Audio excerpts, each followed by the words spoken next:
Common wealth Games javelin throw का final मुकाबला।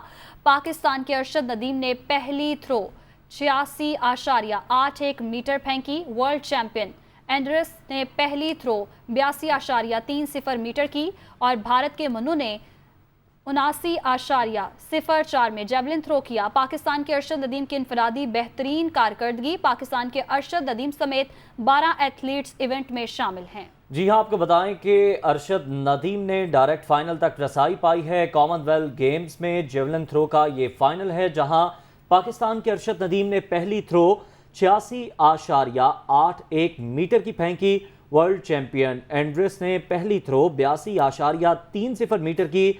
भारत के मनु ने 79.04 में जेवलिन थ्रो किया। जबकि अब तक की बेहतरीन कारकर्दगी अरशद नदीम की है और उनकी ये इनफरादी कारकर्दगी है। पाकिस्तान के अरशद नदीम समेत 12 एथलीट्स इवेंट में शामिल है। ये कांटेदार मुकाबला बर्मिंघम में जारी है। कॉमनवेल्थ गेम्स में जेवलिन थ्रो का ये फाइनल है, जहां पर पाकिस्तान के अरशद नदीम ने पहली थ्रो 86.81 मीटर फेंकी।